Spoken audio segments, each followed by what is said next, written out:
ಎಲ್ರಿಗೂ ನಮಸ್ಕಾರ. ನಾನು ನಿಮ್ಮ ಕವನ ಪ್ರಭು. Welcome back to Kavana Prabhu's YouTube channel. So 2025 first YouTube video ಇದು ಮಾಡ್ತಾ ಇರೋದು. 2025 ಅಲ್ಲಿ ಯಾವ ತರ ಗೋಲ್ಸ್ ನಾನು ಇಟ್ಕೊಂಡಿದ್ದೀನಿ ಅಂಡ್ ನಾನು ಗೋಲ್ಸ್ ಇಟ್ಕೊಳ್ಳುವಾಗ ಏನನ್ನೆಲ್ಲ ಚೆಕ್ ಮಾಡಿ ಇಟ್ಕೊಳ್ತೀನಿ, ಅದಕ್ಕೆ ಏನೇನು ಆಕ್ಷನ್ಸ್ ನಾನು ತಗೊಳ್ತೀನಿ, ಇದು ಒಂದಿಷ್ಟು ಲೀಸ್ಟ್ ಮಾಡಿದ್ದೀನಿ. ಅಂಡ್ ಇದನ್ನ ಹೇಳೋದ್ರಿಂದ ನೀವು ನಿಮ್ಮ ಗೋಲ್ಸ್ನ ನೀವು ಬರ್ಕೊಳ್ಳೋಕ್ಕೆ ಅಥವಾ ಅದಕ್ಕೆ ಏನೇನು ಆಕ್ಷನ್ ತಗೊಳ್ಬೇಕು, ಯಾವ ತರ ಇಟ್ಕೊಳ್ಬೇಕು ನಮ್ಮ ಡ್ರೀಮ್ಸ್ನ ಅಂತ ನಿಮಗೆ ಒಂದಿಷ್ಟು ಐಡಿಯಾ ಸಿಗುತ್ತೆ.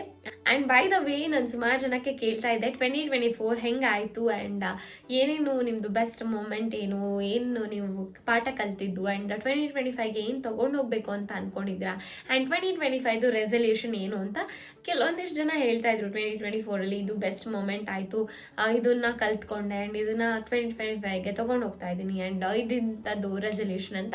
ಕೆಲವೊಬ್ರು ಎಲ್ಲ ಅದೇನು ಹೋದ ವರ್ಷ ಮಾಡ್ತಾ ಇರೋ ಕೆಲಸನೇ ಈ ವರ್ಷನೂ ಮಾಡ್ತಾ ಇರೋದು, ಡೇಟ್ ಅಷ್ಟೇ ಚೇಂಜು, ಅದು 2024 ಇದು 2025 ಅಂತ ಹಿಂಗೆ ಹೇಳ್ತಾ ಇದ್ರು. So but by the way 2024 ಅಲ್ಲಿ ಸಾಕಷ್ಟು ಒಳ್ಳೆ ವಿಷಯ ಆಗಿದೆ. ಸೊ ನನಗೆ the most memorable moments of 2024 ನಂದು ಲೈಫಲ್ಲಿ ದಿ ಬೆಸ್ಟ್ ಇಯರ್. ಸಿಕ್ಕಾಪಟ್ಟೆ ಎಲ್ಲ ವಿಷಯದಲ್ಲೂ, ಅಂದರೆ ಫಿಸಿಕಲ್ ಹೆಲ್ತ್ ಆಗಿರ್ಬೋದು ಅಥವಾ ಮೆಂಟಲ್ ಹೆಲ್ತ್ ಆಗಿರ್ಬೋದು, ರಿಲೇಷನ್ಶಿಪ್ಪಲ್ಲಿ ಆಗಿರ್ಬೋದು, ಕರಿಯರಲ್ಲಾಗಿರ್ಬೋದು, ಮನಿ ಗೋಲ್ಸಲ್ಲ, ಎಲ್ಲ ವಿಷಯದಲ್ಲೂ ಒಂದೊಂದು ಮೂಮೆಂಟ್ ಇದೆ. ಬಟ್ ನಾನು ಅದರಲ್ಲಿ ದಿ ಬೆಸ್ಟ್ 3 ಮೂಮೆಂಟ್ಸ್ನ ನಿಮ್ಮ ಜೊತೆ ಶೇರ್ ಮಾಡ್ಕೋತೀನಿ. 2024 ಅಲ್ಲಿ 3 ಬೆಸ್ಟ್ ಮೂಮೆಂಟ್ಸ್ ಅಥವಾ 3 ಬೆಸ್ಟ್ ಮೆಮರೀಸ್ ಅಂತ ಅಂದ್ರೆ, ದ ಫಸ್ಟ್ ಏನು ಅಂತ ಅಂದ್ರೆ, ಈ ವರ್ಷ ನಾನು 2 ಬೇರೆ ಬೇರೆ ಕಂಟ್ರೀಸ್ಗೆ ಟ್ರಾವೆಲ್ ಮಾಡಿದ್ದು, ಅದು ಅಪ್ಪ ಅಮ್ಮ ಅಣ್ಣ ಜೊತೆ. ಸೊ ಅದು ಸಿಕ್ಕಾಪಟ್ಟೆ ಖುಷಿ ಕೊಟ್ಟಿದ್ದು ನನಗೆ. ಸೊ ಜಾನ್ 2024 ಅಲ್ಲಿ ನಾವು ಮಲೇಷ್ಯಾಗೆ ಹೋಗಿದ್ವಿ ಅಂಡ್ ಅಕ್ಟೋಬರ್ 2024 ಅಲ್ಲಿ ವಿಯೆಟ್ನಾಂ ಹೋಗಿದ್ದು. ಸೊ ಆ ಮೊಮೆಂಟ್ ಅಂದರೆ ಅದು ನಾವು 4 ಜನನೇ ಇದ್ದಿದ್ದು, ಜೊತೆಲೇ ಇದ್ದಿದ್ದು, ಜಾಸ್ತಿ ಟೈಮ್ ಸ್ಪೆಂಡ್ ಮಾಡಿದ್ದು. ಬಿಕಾಸ್ ಕಾಲೇಜಲ್ಲಿ ಓದುವಾಗ ನಾನು ಕಾಲೇಜಿಗೆ ಹೋಗ್ತಾ ಇದ್ದೆ, ಡಾನ್ಸ್ ಕ್ಲಾಸಿಗೆ ಹೋಗ್ತಾ ಇದ್ದೆ, ಸಂಗೀತ ಕ್ಲಾಸಿಗೆ ಹೋಗ್ತಿದ್ದೆ, ಇರೋ ಕ್ಲಾಸಿಗೆಲ್ಲ ಹೋಗ್ತಾ ಇದ್ದೆ. ಆಮೇಲೆ ಬರೋದು, ಓದ್ಕೊಳ್ಳೋದು ಅಥವಾ ರೆಕಾರ್ಡ್ ಬರೆಯೋದು, ಅಸೈನ್ಮೆಂಟ್ ಬರೆಯೋದು, ಈ ಥರನೇ ಆಗ್ತಾ ಇತ್ತು. ಆ್ಯಂಡ್ ಅಪ್ಪ ಅಮ್ಮ ಅವ್ರದ್ದು ಏನೇನೋ ಬಿಸ್ನೆಸ್ಸಲ್ಲಿ ಅಥವಾ ಟ್ರೈನಿಂಗ್ಗಳಲ್ಲಿ ಅವರು ಬ್ಯುಸಿ ಆಗಿರ್ತಿದ್ರು. ಆ್ಯಂಡ್ ಬೈ ದ ವೇ ಅಣ್ಣ ಇಂಜಿನಿಯರಿಂಗ್ ಅಂತ ಹೇಳಿ ಅವರು ಬೇರೆ ಊರಲ್ಲಿ ಓದ್ತಾ ಇದ್ದಿದ್ದು. ಸೊ ಹೀಗಾಗಿ ನಮ್ಮ 4 ಜನದ್ದು ಆ ಬಾಂಡಿಂಗ್ ಅಷ್ಟು ಚೆನ್ನಾಗಿರಲಿಲ್ಲ. ಬಟ್ ಈ ವರ್ಷ ಲಾಸ್ಟ್ ಇಯರ್ಗಿಂತ ಇನ್ನೂ ಸೂಪರ್ ಆಗಿದೆ. 2024 ಅಲ್ಲಿ ಜಾಸ್ತಿ ಹೊತ್ತಲ್ಲಿ ಅವ್ರ ಜೊತೆ ಟೈಮ್ ಸ್ಪೆಂಡ್ ಮಾಡೋಕ್ಕೆ ಹೆಲ್ಪ್ ಆಯಿತು. ಆ್ಯಂಡ್ ಸೆಕೆಂಡ್ ಬೆಸ್ಟ್ ಮೂಮೆಂಟ್ ಅಂತ ಅಂದರೆ, ಸೊ ಯಾವಾಗಲೂ ಎಷ್ಟೋ ವರ್ಷದಿಂದ ನಂದು ಡ್ರೀಮು ನಂದೇ ಒಂದು ಯೂಟ್ಯೂಬ್ ಚಾನೆಲ್ನ ನಾನು ಕ್ರಿಯೇಟ್ ಮಾಡ್ಕೋಬೇಕು ಅಂತ. ಬಿಕಾಸ್ ರೀಸೆಂಟಾಗಿ ಒಂದು 4-5 ಇಯರ್ಸಿಂದ ನಾನು ತುಂಬಾ ಫೋಟೋಜೆನಿಕ್ ಆಗಿರೋದು, ಅಂದರೆ ಫೋಟೋಸ್ ತೆಕ್ಕೊಳ್ಳೋದು ಅಥವಾ ವಿಡಿಯೋ ಮಾಡೋದು, ಇದೆಲ್ಲ ತುಂಬಾ ಇಷ್ಟ ನನಗೆ. ಸೊ ಕ್ಯಾಮ್ರಾ ಮುಂದೆ ಇರೋದು ಅಂದ್ರೆ ತುಂಬ ಇಷ್ಟ. ಸೊ ಅದರಲ್ಲಿ ನಂದು ಡ್ರೀಮ್ ಅಂತ ಅಂದರೆ ಯೂಟ್ಯೂಬ್ ಚಾನೆಲ್ನ ನಾನು ನಂದೇ ಅದು ಓನ್ ಚಾನೆಲ್ನ ಕ್ರಿಯೇಟ್ ಮಾಡ್ಕೊಂಡಿದ್ದು. ಆ್ಯಂಡ್ ಅದರಲ್ಲಿ ಕೆಲವೊಂದಿಷ್ಟು ವೀಡಿಯೋಸ್ನ ಅಪ್ಲೋಡ್ ಮಾಡಿದ್ದೀನಿ. ಸೊ ಅದು ಸಿಕ್ಕಾಪಟ್ಟೆ ಖುಷಿ ಆಗಿದ್ದು. ಆ್ಯಂಡ್ ಥರ್ಡ್ ಬೆಸ್ಟ್ ಮೂಮೆಂಟ್ ಅಂತ ಅಂದರೆ, ಸೊ ನಾನು ಮನಿ ಮಾಡಿರೋದು, ಅಂದರೆ FD ಮಾಡಿರೋದು. ಆ್ಯಂಡ್ ಅದರಲ್ಲಿ ನನಗೆ 1 lakh young Indian achiever under 25 ಅನ್ನೋ ಅವಾರ್ಡ್ ಸಿಕ್ಕಿರೋದು. So it was super excited and ಸಖತ್ ಖುಷಿಯಾಗಿರುವಂತಹ ವಿಷಯ. ಯಾಕೆ ಅಂದರೆ ಎಷ್ಟೊಂದು ವರ್ಷದಿಂದ ನಾನು ಸಂಪಾದನೆ ಮಾಡ್ತಾ ಇದ್ದೀನಿ, ಇವಾಗ 1-2-3 ಇಯರ್ಸಿಂದ. ಬಟ್ ಅದು ಸಂಪಾದನೆ ಮಾಡ್ತಾ ಅದು ಹೆಂಗೆ ಕಾಸು ಬರುತ್ತೋ ಹಾಗೆ ಖರ್ಚು ಮಾಡಿಬಿಡ್ತಿದ್ದೆ. ಅದು ಮನಿ ಸೇವ್ ಮಾಡಬೇಕು ಅದೆಲ್ಲ ನಂಗೆ ತಲೆಗೆ ಹೊಳ್ದಿರಲಿಲ್ಲ. But thanks to CI community, so ನಾನು ಒಂದು ಕೋರ್ಸ್ ಜಾಯಿನ್ ಆದೆ. ಆ್ಯಂಡ್ ಅದರಲ್ಲಿ ನನಗೆ ಎಲ್ಲ ಹೇಳ್ಕೊಟ್ರು ಯಾವ ಥರ ಸೇವ್ ಮಾಡಬೇಕು, FD ಹಿಂಗೆ ಮಾಡೋದು, ಏನಕ್ಕೆ ನಮ್ಮದು ಇನ್ವೆಸ್ಟ್ಮೆಂಟ್ ಹೆಂಗಿರಬೇಕು, ಬಜೆಟ್ ಹೆಂಗಿರಬೇಕು, ಎಲ್ಲನೂ ಇದನ್ನೆಲ್ಲ ಪ್ಲ್ಯಾನ್ ಮಾಡಿಕೊಂಡಾಗ ನಂಗೆ ಅರ್ಥ ಆಯಿತು ನಾನು ಎಷ್ಟು ಇದರಲ್ಲೆಲ್ಲ ನಂಗೆ ಏನೂ ಗೊತ್ತೇ ಇಲ್ವಲ್ಲ ಅಂತ. ಸೊ ಅದನ್ನು ಲಾಸ್ಟ್ ಇಯರ್ ನಾನು ಕಲ್ತ್ಕೊಂಡು ಅದನ್ನು ಪ್ರೊಸೆಸ್ ಮಾಡಿದ್ದಕ್ಕೆ ನನಗೆ ಅದು ಸೇವ್ ಮಾಡಬೇಕು, ಮನಿ ಸೇವ್ ಮಾಡಬೇಕು ಅನ್ನೋದೆಲ್ಲ ಸ್ವಲ್ಪ ತಲೆಗೆ ಹೋಗಿದ್ದು. ಇಲ್ಲ ಅಂತಂದರೆ ಹೆಂಗೂ ಬರ್ತಾ ಇದೆಯಲ್ಲ, ಹೆಂಗೂ ಖರ್ಚು ಮಾಡ್ತಾ ಇದ್ದೆ, ಅದು ನೋಡಿದ್ರೆ ತಗೊಳ್ಳೋದು, ಇದು ನೋಡಿದ್ರೆ ತಗೊಳ್ಳೋದು. ನಂತರ ನಂಗೆ ಗೊತ್ತು ಸುಮಾರು ಜನ ಈ ಹೆಣ್ಮಕ್ಳದ್ದೇ ಬುದ್ಧಿನೇ ಹಾಗೆ, ಏನು ನೋಡಿದ್ರು ತಗೊಳ್ಬೇಕು ಅಂತ ಅನ್ಸತ್ತೆ, ಅದಿರಬೇಕು ಇದಿರಬೇಕು ಅಂತ. ಅಂದರೆ ಹೆಣ್ಮಕ್ಳು ಡ್ರೀಮ್ಸಿಗೆ ಮಿತಿನೇ ಇಲ್ಲ ಅಂತಾರಲ್ಲ, ಹಾಗೆ ನಂದು ಇದ್ದಿದ್ದು. ಬಟ್ ಏನೇನು ಬೇಕೋ ಎಲ್ಲ ತೊಗೊಂಡು, ಅಂದರೆ ಅನ್ನೆಸೆಸರಿ ಥಿಂಗ್ಸ್ ಮೇಲೆ ವೇಸ್ಟ್ ಮಾಡೋದಕ್ಕಿಂತ ಅದನ್ನು ಸೇವ್ ಮಾಡ್ಕೊಂಡಿದ್ದು. ಸೊ ಫ್ಯೂಚರ್ ನನಗೋಸ್ಕರನೇ ಅದು ಇರೋದು. ಅದನ್ನು ಫ್ಯೂಚರಲ್ಲಿ ದೊಡ್ಡ ಐಟಮ್ಸ್ನ ಅಥವಾ ದೊಡ್ಡದೇನೇನೋ ಮೆಟೀರಿಯಲಿಸ್ಟಿಕ್ ಗೋಲ್ಸಲ್ಲಿ ಅದು ತೊಗೊಳಕ್ಕೆ ಸಾಧ್ಯ ಆಗತ್ತೆ. ಸೊ ಇದಿಷ್ಟು 2024ದು. ಆ್ಯಂಡ್ 2025 ಅಂತ ಬಂದ ತಕ್ಷಣ ಏನೇನು ಗೋಲ್ಸ್ನ ಇಟ್ಕೊಳ್ಬೇಕು, ಅದಕ್ಕೆ ಏನೇನು ಆ್ಯಕ್ಷನ್ಸ್ನ ತಗೊಳ್ಬೇಕು ಅನ್ನೋದಕ್ಕೆ. ಸೊ ಫಸ್ಟ್ ನಾವು ಯಾವಾಗ್ಲೂ ಏನೇ ಒಂದು ಗೋಲ್ ಸೆಟ್ ಮಾಡುವಾಗ ಅದಕ್ಕೆ ಹೆಲ್ತ್ ಕಂಡೀಷನ್ಸ್ ಚೆನ್ನಾಗಿರಬೇಕು. ಹಾಗಾಗ್ಲಿಕ್ಕೆ ಹೋಗಿ ಹೆಲ್ತ್ ಗೋಲ್ಸ್ ಇರಬೇಕು, ಆ್ಯಂಡ್ ರಿಲೇಷನ್ಶಿಪ್ ಗೋಲ್ಸ್ ಇರಬೇಕು, ಮತ್ತು ಕಮ್ಯುನಿಕೇಷನ್ ಗೋಲ್ಸ್ ಇರಬೇಕು, ಮತ್ತು ಕರಿಯರ್ ಗೋಲ್ಸ್ ಇರಬೇಕು, ಮತ್ತು ಮನಿ ಗೋಲ್ಸ್ ಇರಬೇಕು, ಮತ್ತು ಟ್ರಾವೆಲಿಂಗ್ ಗೋಲ್ಸ್ ಇರಬೇಕು, ಮತ್ತು ಮೆಟೀರಿಯಲಿಸ್ಟಿಕ್ ಗೋಲ್ಸ್ ಇರಬೇಕು, ಮತ್ತು ಕೆಲವೊಂದು ಎಕ್ಸ್ಟ್ರಾಸ್ ಇಟ್ಕೊಳ್ಳಿ ನಿಮಗೆ ಎಕ್ಸ್ಟ್ರಾ ಏನಾರು ಬೇಕು ಅಂತಂದರೆ. ಹೆಲ್ತ್ ಗೋಲ್ಸ್ ಅಂತ ಬಂದಾಗ ಇದರಲ್ಲಿ 2 ಥರ ಬರುತ್ತೆ, ಒಂದು ಫಿಸಿಕಲ್ ಹೆಲ್ತ್, ಇನ್ನೊಂದು ಮೆಂಟಲ್ ಹೆಲ್ತ್. ಫಿಸಿಕಲ್ ಹೆಲ್ತ್ ಅಂತ ಅಂದರೆ ಏನು, ಇವಾಗ ಫಿಟ್ನೆಸ್ ರಿಲೇಟೆಡ್ ಏನಾರ ಗೋಲ್ಸ್ ಇಟ್ಕೊಳ್ಳೋದು. ಫಾರ್ ಎಕ್ಸಾಂಪಲ್, ಇವಾಗ ನೀವು ಒಂದು 10 kg ವೆಯ್ಟ್ ಲಾಸ್ ಆಗಬೇಕು ಅಂತ ಇರ್ತೀರಾ, ಅಥವಾ 10 kg ವೆಯ್ಟ್ ಗೇನ್ ಆಗಬೇಕು ಅಂತ ಇರ್ತೀರಾ, ಅಥವಾ ಕೆಲವೊಬ್ರು ಅದೇ ವೆಯ್ಟನ್ನೇ ಮೇಂಟೈನ್ ಮಾಡಬೇಕು ಅಂತ ಇರ್ತೀರಾ, ಅಥವಾ ಮಸಲ್ ಮಾಸ್ನ ಜಾಸ್ತಿ ಮಾಡ್ಕೋಬೇಕು, ಅಥವಾ ಫ್ಯಾಟ್ ಕಡಿಮೆ ಮಾಡಬೇಕು. ಈ ಥರ ಎಲ್ಲ ನಿಮ್ಮದು ಏನೇನೋ ಗೋಲ್ಸ್ ಇರುತ್ತಲ್ವಾ. ಸೊ ಅದನ್ನು ಸ್ಪೆಸಿಫಿಕ್ ಆಗಿ ಬರೀರಿ. ನಾನು ಇಷ್ಟು kg ವೆಯ್ಟ್ ಲಾಸ್ ಆಗಬೇಕು, ಇಷ್ಟು kgಗೆ ನಾನು ಬರಬೇಕು, ಇಷ್ಟು kg ಅಥವಾ ಇಷ್ಟು ಪರ್ಸೆಂಟೇಜ್ ಮಸಲ್ ಮಾಸ್ನ ಇನ್ಕ್ರೀಸ್ ಮಾಡ್ಕೊಳ್ಬೇಕು.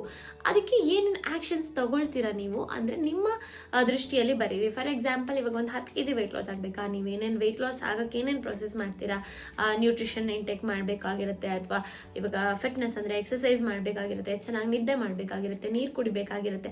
ಅದಕ್ಕೆ ಏನೇನು ಮಾಡ್ತೀರಾ ನೀವು ಅದನ್ನು ನೀವೇ ಬರ್ಕೊಳ್ಬೇಕು. ಹಾಗೇನೆ ಇವಾಗ ಕೆಲವೊಬ್ಬರಿಗೆ ಆಸೆ ಇರುತ್ತೆ, ಈಗ ಫಿಸಿಕಲ್ ಹೆಲ್ತ್ ಗೋಲ್ಸಲ್ಲಿ ನಾನು ಬರ್ಕೊಂಡಿದ್ದೆ ಲಾಸ್ಟ್ ಟೈಮು, ಸ್ಕಿನ್ ಹೆಲ್ತನ್ನು ಚೆನ್ನಾಗಿ ಮಾಡ್ಕೊಳ್ಬೇಕು, ಹೇರ್ ಹೆಲ್ತನ್ನು ಚೆನ್ನಾಗಿ ಮಾಡ್ಕೋಬೇಕು ಅಂತ. ಅದಕ್ಕೆ ತಕ್ಕದಾಗಿ ನಾನು ಆ ರೂಟೀನ್ ಫಾಲೋ ಮಾಡ್ತಿದ್ದೆ, ಸ್ಕಿನ್ ಕೇರ್ ರೂಟೀನ್ ಫಾಲೋ ಮಾಡ್ತಿದ್ದೆ, ಹೇರ್ಗೆ ಅದಕ್ಕೇನೇನೋ ಮಾಡ್ತಾ ಇದ್ದೆ.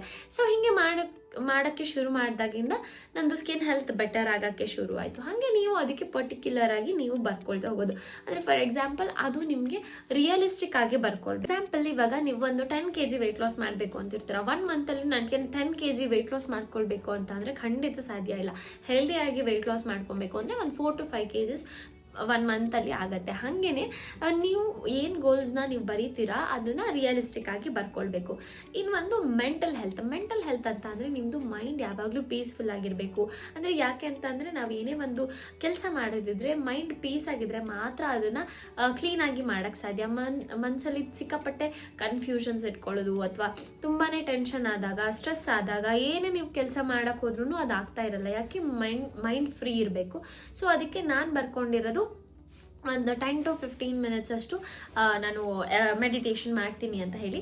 ಮತ್ತು ಇನ್ನೊಂದು ಈ ವರ್ಷ ಒಂದು ಹೊಸದು ರೆಸಲ್ಯೂಷನಲ್ಲಿ ನಾನು ಬರ್ಕೊಂಡಿರೋದು ಒಂದು 5 ಬುಕ್ಕನ್ನು ಓದಬೇಕು ಅಂತ. ಈ ವರ್ಷ ಎಂಡ್ ಆಗೋದ್ರೊಳಗಡೆ 5 ಬುಕ್ಕನ್ನು ಕಂಪ್ಲೀಟ್ ಮಾಡಬೇಕು ಅಂತ ಹೇಳಿ. ಬಿಕಾಸ್ ಯಾಕಂದರೆ ನಂಗೆ ಮುಂಚೆಯಿಂದ ಬುಕ್ ಓದೋದು ಇಷ್ಟ. ಮುಂಚೆ ತುಂಬ ಓದ್ತಾ ಇದ್ದೆ ನಾನು ಬುಕ್ಸು, ಅಂದರೆ ಲಾ ಆಫ್ ಅಟ್ರಾಕ್ಷನ್ ಬುಕ್ಕು ಅಥವಾ ಈ ಥರದ್ದು ಬುಕ್ಸನ್ನ ನಾನು ಓದ್ತಾ ಇದ್ದೆ. ಬಟ್ ಆದರೆ ಅದು ಎಲ್ಲೋ ಒಂದೊಂದು ಸತಿ ಪ್ರೋಕ್ರಾಸ್ಟಿನೇಷನ್, ಇಬ್ಬರು ನಾಳೆ ಓದೋಣ, ಅಥವಾ ಆ ಟೈಮಲ್ಲಿ ಮೊಬೈಲ್ ಸ್ಕ್ರಾಲ್ ಮಾಡೋದು, ಈ ಥರದ್ದೆಲ್ಲ ಮಾಡ್ಕೊಂಡು ಲಾಸ್ಟ್ ಇಯರ್ ಇದು ಓದೋಕ್ಕಾಗಿಲ್ಲ. ಬಟ್ ಈ ವರ್ಷ 5 ಬುಕ್ಕನ್ನ ಓದಬೇಕು, ಆ್ಯಂಡ್ ಸ್ಪೆಸಿಫಿಕ್ ಆಗಿ ಬರ್ಕೊಂಡಿದ್ದೀನಿ ಇಂಥದ್ದೇ ಬುಕ್ಕನ್ನು ನಾನು ಈ ವರ್ಷ ಕಂಪ್ಲೀಟ್ ಮಾಡ್ಕೊಬೇಕು ಅಂತ ಹೇಳಿ. ಸೊ ನೀವು ಆ ಥರ ಏನಾರ ಬುಕ್ ಓದೋ ಅಭ್ಯಾಸ ಇದ್ದರೆ, ಅಥವಾ ಹೊಸದು ನಿಮಗೆ ಮೈಂಡಲ್ಲಿ ಏನು ಫ್ರೀ ಅನಿಸುತ್ತೆ, ಕೆಲವೊಬ್ಬರಿಗೆ ಹಾಡು ಕೇಳೋದ್ರಿಂದ ಮನಸ್ಸು ಹಗುರ ಅನಿಸುತ್ತೆ, ಸೊ ನೀವು ಅದನ್ನು ಬರ್ಕೊಳ್ಬೋದು. ಮೆಂಟಲ್ ಹೆಲ್ತನ್ನು ಚೆನ್ನಾಗಿ ಮಾಡ್ಕೊಳ್ಳೋಕ್ಕೆ ನಾನು ಇದನ್ನು ಬರ್ಕೊಂಡಿದ್ದೀನಿ. ರಿಲೇಷನ್ಶಿಪ್ ಗೋಲ್ಸ್ ಅಂತ ಬಂದಾಗ, ಸೊ ನೀವು ಯಾರ ಜೊತೆ ನೀವಿರಬೇಕು ಅವ್ರ ಜೊತೆ ಒಂದು ಮಿನಿಮಮ್ ಇಷ್ಟು ಟೈಮ್ ಅಂತ ಸ್ಪೆಂಡ್ ಮಾಡಬೇಕು. ಲೈಕ್ ನಮ್ಮ ಮನೇಲಿ ನಾವು ಏನು ಮಾಡ್ತೀವಿ ಅಂದರೆ, ಯೂಶಲಿ ಒಂದು 9 ಗಂಟೆ ಆಗೋಷ್ಟೊತ್ತಿಗೆ ನಮ್ಮ ಮನೇಲಿ ಎಲ್ಲರದ್ದು ಕೆಲಸ ಮುಗ್ದಿರುತ್ತೆ. ಸೊ ಒಂದು 9 ಅಥವಾ 9:15 ಮೇಲೆ so will spend some of precious time. ಅಂದರೆ ಇಡೀ ದಿನದಲ್ಲಿ ಏನಾಯಿತು, ಏನಾಗಲಿಲ್ಲ, ಇನ್ನು ಮುಂದೆ ಮಾಡಬೇಕು, ಇದನ್ನೆಲ್ಲ ಡಿಸ್ಕಸ್ ಮಾಡ್ಕೊಂಡು ಆ ಟೈಮಲ್ಲಿ ಸ್ವಲ್ಪ ನಾವು ಫ್ಯಾಮಿಲಿ ಟೈಮನ್ನು ಸ್ಪೆಂಡ್ ಮಾಡ್ತೀವಿ. ಹಾಗೇನೆ ನೀವು ನಿಮ್ಮ ಯಾವುದೇ ಫ್ರೆಂಡ್ಸ್ ಜೊತೆ ಆಗಿರ್ಬೋದು, ಅಥವಾ ಕಲೀಗ್ಸ್ ಜೊತೆ ಆಗಿರ್ಬೋದು, ಯಾವುದೇ ರಿಲೇಷನ್ಶಿಪ್ ನಿಮಗೆ ಚೆನ್ನಾಗಿರಬೇಕು ಅಂತಂದರೆ ದಿನಕ್ಕೆ ಒಂದು 5 to 10 minutes ಅವ್ರ ಜೊತೆ ಟೈಮ್ ಸ್ಪೆಂಡ್ ಮಾಡೋಕ್ಕೆ ಆ ಥರ ಗೋಲ್ಸ್ನ ನಾನು ಬರ್ಕೊಂಡಿದ್ದೀನಿ. ಕೆಲವೊಂದು ಹೇಗೆ ಬರ್ಕೊಳ್ಬೇಕು ಅಂತಂದರೆ, ಸೊ ಫಸ್ಟ್ ನೀವು ಏನೇನು ಬೇಕು ಅಂತ ಬರ್ಕೊಳ್ಬೇಕು. ಅಂದರೆ ಇವಾಗ ಇವ್ರ ಜೊತೆ ರಿಲೇಷನ್ಶಿಪ್ ಚೆನ್ನಾಗಾಗಬೇಕು ಅಂತ, ಸೊ ಅದಕ್ಕೆ ಏನು ಆ್ಯಕ್ಷನ್, ಅಂದರೆ ಇದು ಗೋಲ್, ಇದಕ್ಕೆ ಏನು ಆ್ಯಕ್ಷನ್ ತೊಗೊಳ್ತೀರೋ ಅದು ಆ್ಯಕ್ಷನ್ ಪ್ಲ್ಯಾನ್. ಸೊ ಈ ಥರ. ಸೊ ನೆಕ್ಸ್ಟ್ ಬಂದುಬಿಟ್ಟು ಕಮ್ಯುನಿಕೇಷನ್ ಗೋಲ್ಸ್ ಅಂತ. ಸೊ ಕಮ್ಯುನಿಕೇಷನ್ ಗೋಲ್ಸಲ್ಲಿ ನನಗೆ ತುಂಬಾ ಇಂಪಾರ್ಟೆಂಟ್ ಏನು ಅಂತಂದರೆ, ಸುಮಾರು ಜನ ನಗ್ಬೋದು, ಬಟ್ ಇದೇ ಫ್ಯಾಕ್ಟ್. ಏನು ಅಂತ ಅಂದರೆ, ನನಗೆ ಹಿಂದಿ ಅರ್ಥ ಆಗುತ್ತೆ, ಬಟ್ ಹಿಂದಿ ಮಾತಾಡೋಕ್ಕೆ ಬರಲ್ಲ. ಸೊ ನಾನು ಅದನ್ನು ಬರ್ಕೊಂಡಿದ್ದೀನಿ, ಹಿಂದಿ ಕಲಿಬೇಕು ಅಂತ ಹೇಳಿ. ಸೊ ಆ ಹಿಂದಿ ಕಲಿಬೇಕು ಅಂತಂದರೆ ಇವಾಗ ಅದಕ್ಕೆ ಏನೋ ಆ್ಯಕ್ಷನ್ ತೊಗೊಂಡಿದ್ದೀನಿ. ಸೊ ಅದು ಪ್ರೋಸೆಸ್ ಎಲ್ಲ ಆದಮೇಲೆ 2025 ಎಂಡ್ ಆಗೋದ್ರೊಳಗಡೆ ಮೋಸ್ಟ್ಲಿ ನಾನು ಹೇಳ್ತೀನಿ ಅದೇನು ಆ್ಯಕ್ಷನ್ ತೊಗೊಂಡಿದ್ದೆ, ಏನಾಯಿತು ಅಂತ ಹೇಳಿ ಮುಂದಿನ ದಿನಗಳಲ್ಲಿ ನಾನು ನಿಮಗೆ ಹೇಳ್ತೀನಿ. ಸಾಮಾನ್ಯವಾಗಿ ಎಲ್ಲರೂ ಇವಾಗ ಕೇಳ್ತಾ ಇರ್ತಾರೆ ವಿಷನ್ ಬೋರ್ಡ್ ಅಂದರೆ ಏನು, ಅದನ್ನ ಹೆಂಗೆ ಮಾಡಬೇಕು, ಎಲ್ಲಿ ಅದು ಪಿಕ್ಚರ್ಸ್ ಎಲ್ಲ ಎಲ್ಲಿ ಸಿಗತ್ತೆ ಅಂತ ಹೇಳಿ. ನಾನು ಹೇಳಿದೆ ಅಲ್ವಾ, physical health, mental health, relationship ಮತ್ತು ಇವಾಗ ಕಮ್ಯುನಿಕೇಷನ್, ಈ 4ರಲ್ಲಿ ನೀವು ಫೋಟೋಸ್, ನಿಮಗೆ ಬೇಕಾಗಿರುವಂತಹ ಫೋಟೋಸ್ ನೀವು ಎಲ್ಲಿ ಬೇಕಂದ್ರೂ ಹುಡುಕ್ಬೋದು. ಪಿಂಟ್ರೆಸ್ಟಲ್ಲಿ ಹುಡುಕಿ ಅಥವಾ ಗೂಗಲಲ್ಲಿ ಹುಡುಕಿ, ಅಂದರೆ ನಿಮ್ಮ ರಿಲೇಟೆಡ್ ಪಿಕ್ಚರ್ಸ್ನ ನೀವು ಉಟ್ಕೊಂಡಿರೋದು. ಅಂದರೆ ಇವಾಗ ಸ್ಕಿನ್ ಹೆಲ್ತು, ಹೇರ್ ಹೆಲ್ತು, ಇದನ್ನೆಲ್ಲ ಚೆನ್ನಾಗಾಗಬೇಕು ಅಂದರೆ ನಾನು ಇಲ್ಲಿ ಒಂದು ಫೋಟೋ ಹಾಕಿರ್ತೀನಿ. ಸೊ ಈ ಥರದ್ದು ಒಂದು ಫೋಟೋ ತೆಕ್ಕೊಂಡಿಟ್ಕೊಳ್ಳೋದು. ರಿಲೇಶನ್ಶಿಪ್ ಅಂದರೆ ಫ್ಯಾಮಿಲಿ ಜೊತೆ ಇರೋ ಫೋಟೋಸ್ನ ನೀವು ನಿಮ್ಮದು ಕಟ್ ಮಾಡಿಟ್ಕೊಳ್ಳೋದು. ಆ್ಯಂಡ್ ಕಮ್ಯುನಿಕೇಷನ್ ಅಂದರೆ ನೀವೆಲ್ಲ ಒಂದು ಕಡೆ ಚೆನ್ನಾಗಿ ನೀವು ಸ್ಟೇಜ್ ಮೇಲೆ ಮಾತಾಡಬೇಕು, ಆ ಥರ ಏನಾರು ನಿಮಗೆ ಆಸೆ ಇದ್ದರೆ ಆ ಥರದ್ದು ಒಂದು ಫೋಟೋ ಹಾಕ್ಕೊಳ್ಳೋದು ಆ್ಯಂಡ್ ಫೋಟೋ ಇಟ್ಕೊಳ್ಳೋದು. ಈ ಥರದ್ದೆಲ್ಲ ಮಾಡ್ತಾ ಹೋಗ್ಬೋದು. And next come to career goals ಅಂತ ಬಂದರೆ, ಸೊ ರೀಸೆಂಟಾಗಿ ನಾನು ಇವಾಗ ಕರಿಯರ್ ಗೋಲ್ಸ್ ಅಂದರೆ ಇವಾಗ ಇನ್ಸ್ಟಾಗ್ರಾಮ್ ಆಗಿರ್ಬೋದು, ಯೂಟ್ಯೂಬ್ ಆಗಿರ್ಬೋದು, ಇದನ್ನು ಶುರು ಮಾಡಿದ್ದೀನಿ. ಸೊ ಇದಕ್ಕೆ ಸ್ಮಾಲ್ ನಾನು ಏನೇನೋ ಇಟ್ಕೊಂಡಿದ್ದೀನಿ, ಹಿಂಗಾಗಬೇಕು ಯಾಕೆ ನಾನು ಮೇನ್ ಥಿಂಗ್ ನಾನು ಯೂಟ್ಯೂಬ್ ಆ್ಯಂಡ್ ಇನ್ಸ್ಟಾಗ್ರಾಮ್ ಸ್ಟಾರ್ಟ್ ಮಾಡಿದ್ದು ಅಂತಂದರೆ, ನಂದು ಪುಟ್ಟದು ಮೆಮೊರೀಸ್ ಯಾವಾಗಲೂ ನಾನು ನೋಡಬೇಕು ಅಂತ ಅಂದರೆ ಪಟ್ ಅಂತ ಸಿಗೋದೆ ಇನ್ಸ್ಟಾಗ್ರಾಮು ಅಥವಾ ಯೂಟ್ಯೂಬಲ್ಲಿ.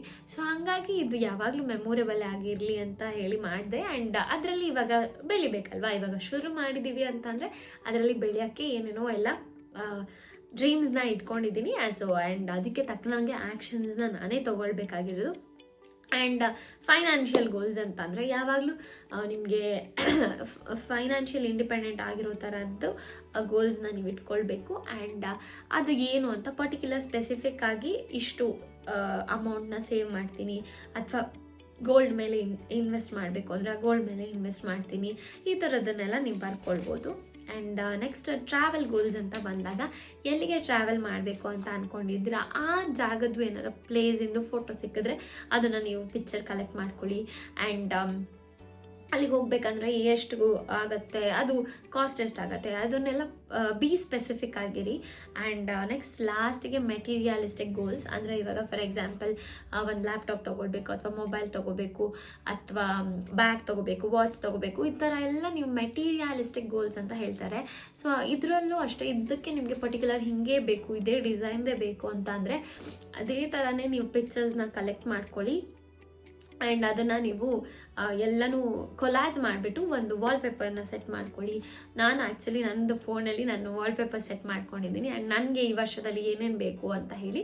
ಸೊ ಹಾಗೆ ನೀವು ಕೂಡ ನಿಮ್ಮದು ಏನೇನು ಇದು ಗೋಲ್ಸ್ ಇದೆ ಅದನ್ನೆಲ್ಲ ಪಿಕ್ಚರ್ಸ್ನ ಕಲೆಕ್ಟ್ ಮಾಡ್ಕೊಳ್ಳಿ. ಆ್ಯಂಡ್ ಆ ಪಿಕ್ಚರ್ಸ್ನೆಲ್ಲ ಕೊಲಾಜ್ ಮಾಡಿಬಿಟ್ಟು ಸೊ ನಿಮ್ಮದು ಕಣ್ಣೆದುರುಗಡೆ ಕಾಣೋ ಥರ ಇಟ್ಕೊಳ್ಳಿ. ನಾನು ಯೂಶ್ವಲಿ ಮೊಬೈಲಲ್ಲಿ ಇಟ್ಕೊಂಡಿದ್ದೀನಿ ಆ್ಯಂಡ್ ನನ್ನ ರೂಮಲ್ಲಿ ಅದನ್ನು ಪೇಸ್ಟ್ ಮಾಡ್ಕೊಂಡಿದ್ದೀನಿ. ಸೊ ಎಲ್ಲೆಲ್ಲಿಗೋ ನಾನು ರೂಮಲ್ಲೇ ಇರ್ತೀನಿ. ಸೊ ದಟ್ ನಂಗೆ ಯಾವಾಗಲೂ ಅದು ನೋಡ್ತಾ ಇದ್ದರೆ ಓಕೆ ನಾನು ಇದನ್ನು ಅಚೀವ್ ಮಾಡಬೇಕು, ಇದಕ್ಕೆ ಕೆಲಸ ಮಾಡಬೇಕು ಅಂತ ಅನಿಸುತ್ತೆ. ಸೊ ಮತ್ತು ಇನ್ನೂ ಏನಾದರೂ ಎಕ್ಸ್ಟ್ರಾ ಇತ್ತು ಅಂತಂದರೆ ಅದನ್ನು ಬರ್ಕೊಳ್ಬೋದು. ನಾನು ಎಕ್ಸ್ಟ್ರಾ ಒಂದಿಷ್ಟು ಬರ್ಕೊಂಡಿದ್ದೀನಿ. ಸೊ ಅದರಲ್ಲಿ ಒಂದು ಮಾತ್ರ ಹೇಳ್ತೀನಿ. ಈ ವರ್ಷ ನಾನು ಅಮ್ಮ ಅಪ್ಪ ಎಲ್ಲರ ಹೊರಗಡೆ ಹೋದಾಗ ಅಥವಾ ಅಮ್ಮ ಎಲ್ಲರ ಟ್ರಾವೆಲ್ ಮಾಡಿದಾಗ ನಾನು ಮನೇಲಿ ಯೂಶ್ವಲಿ ಏನು ಮಾಡಿಬಿಡ್ತೀನಿ, ಯಾರು ಅಡುಗೆ ಮಾಡ್ತಾರೆ ಅಂತ ಹೇಳಿ ನಾನೇ ಆರ್ಡ್ರ್ ಮಾಡಿಬಿಡ್ತಿದ್ದೆ. ಸೊ ಬಟ್ ಈ ವರ್ಷ ನಾನೇ ಕುಕ್ ಮಾಡಿ ನಾನೇ ತಿನ್ನಬೇಕು. ಸೊ ಮನೇಲಿ ಅಣ್ಣ ಇರ್ತಾನೆ, ನಾನು ಇಬ್ಬರು ತಿನ್ನಬೇಕು ಅಂತ ಅಂದರೆ ಜಾಸ್ತಿ ನಾನೇ ಕುಕ್ ಮಾಡಬೇಕು, ಹೊಸದನ್ನು ಕಲಿಬೇಕು ಅಂತ. ಯಾಕೆಂದರೆ ನೆಕ್ಸ್ಟ್ ಜಾಸ್ತಿ ರೆಸ್ಪಾನ್ಸಿಬಿಲಿಟೀಸ್ ಬರುತ್ತೆ ಅಲ್ವಾ. ಸೊ ಅದಕ್ಕೆ ಈ ವರ್ಷ ನಾನೇ ಜಾಸ್ತಿ ಕುಕ್ ಮಾಡಬೇಕು ಅಂತ ಮುಂದಿನ ದಿನಗಳಲ್ಲಿ ಇಫ್ ಪಾಸಿಬಲ್, ಗೊತ್ತಿಲ್ಲ ನಾನು ಇದನ್ನು ಶೇರ್ ಮಾಡ್ತೀನೋ ಇಲ್ವೋ ಅಂತ, ಕುಕ್ಕಿಂಗ್ ವೀಡಿಯೋಸನ್ನು ಯಾವುದಾದ್ರೂ ಒಂದು ಹಾಕ್ಬೋದೇನೋ. ನಾನು ತುಂಬ ಖುಷಿಯಿಂದ ಮಾಡಿರೋ ವೀಡಿಯೋ ಅಥವಾ ತುಂಬ ಒಂದು ಯಾವುದೋ ಒಳ್ಳೆ ರೆಸಿಪಿ ಕಲ್ತ್ಕೊಂಡ್ರೆ ನಿಮ್ಮ ಜೊತೆ ಅದನ್ನು ಕೂಡ ಶೇರ್ ಮಾಡ್ತೀನಿ. ಸೊ ಇದಿಷ್ಟು 2025 ಫಸ್ಟ್ ವಿಡಿಯೋದಲ್ಲಿ ನಾನು ನಿಮಗೆ ಶೇರ್ ಮಾಡಿದ್ದೀನಿ. ಸೊ ಯಾವ ಥರ ನಿಮ್ಮ ಗೋಲ್ಸ್ ಇರಬೇಕು, ಯಾವ ಥರ ಆ್ಯಕ್ಷನ್ ಪ್ಲ್ಯಾನ್ಸ್ನ ನೀವು ಇಟ್ಕೊಳ್ಬೇಕು ಅಂತ. ಸೊ ನೀವು ಎಲ್ಲ ಈ ಥರನೇ ನಿಮ್ಮದು ಗೋಲ್ಸ್ ಮತ್ತು ಆ್ಯಕ್ಷನ್ ಪ್ಲ್ಯಾನ್ಸನ್ನ ಒಂದು ಕಡೆ ಬರ್ಕೊಳ್ಳಿ. ಆ್ಯಂಡ್ ಎವ್ರಿ ಡೇ ಒಂದು ಪರ್ಟಿಕ್ಯುಲರ್ ಟೈಮಲ್ಲಿ ಅದನ್ನು ನೀವು ಓದ್ತಾ ಬನ್ನಿ. ಸೊ ಅಂದರೆ ಅದನ್ನು ಫೀಲ್ ಮಾಡ್ತಾ ಬನ್ನಿ. ಲೈಕ್ ನಾನು ಹಂಗಾಗೋದ್ರೆ ಹೆಂಗಿರುತ್ತೆ, ಈಗ ನೀವು ನಿಮ್ಮ ಐಡಿಯಲ್ ವೇಟಿಗೆ ಬಂದರೆ ಹೆಂಗಿರುತ್ತೆ, ನಿಮ್ಮ ಸ್ಕಿನ್ ಚೆನ್ನಾಗಾದರೆ ಹೆಂಗಿರುತ್ತೆ, ನಿಮ್ಮ ಹೇರ್ ಹೆಲ್ತ್ ಚೆನ್ನಾಗಾದರೆ ಹೆಂಗಿರುತ್ತೆ, ಸೊ ನಿಮ್ಮ ಹತ್ರ ಈ ವೆಹಿಕಲ್ ಇದ್ದರೆ ಹೆಂಗಿರುತ್ತೆ, ಸೊ ನಿಮ್ಮ ಹತ್ರ ಈ ವಾಚ್ ಇದ್ದರೆ ಹೆಂಗಿರುತ್ತೆ, ಇದನ್ನು ಫೀಲ್ ಮಾಡ್ತಾ ಬನ್ನಿ. So that by the end of 2025 ಅದು ಮೇ ಬಿ ನಿಮ್ಮ ಜೊತೆ ಇದ್ದರೆ ಎಷ್ಟು ಖುಷಿ ಆಗುತ್ತಲ್ವ ನಿಮಗೆಲ್ಲ. ಸೊ ಅದನ್ನು ಫೀಲ್ ಮಾಡಿ. ಯಾವಾಗಲೂ ಅಷ್ಟೇ ನಾವು ಗೋಲ್ಸ್ನ ನಾವು ಬರ್ಕೊತಿದ್ದಂಗೆ ಅದು ನಮಗೆ ಅನ್ನಿಸ್ಬೇಕು ಇದು ನನ್ನಿಂದ ಮಾಡೋಕ್ಕಾಗತ್ತೆ ಅಂತ. ಆ ಥರನೇ ಗೋಲ್ಸ್ನ ಬರ್ಕೊಳ್ಳಿ. And all the very best. ಎಲ್ರಿಗೂ 2025 ಸೂಪರಾಗಿ ಆಗಲಿ ಆ್ಯಂಡ್ ಚೆನ್ನಾಗಾಗಲಿ. Thank you.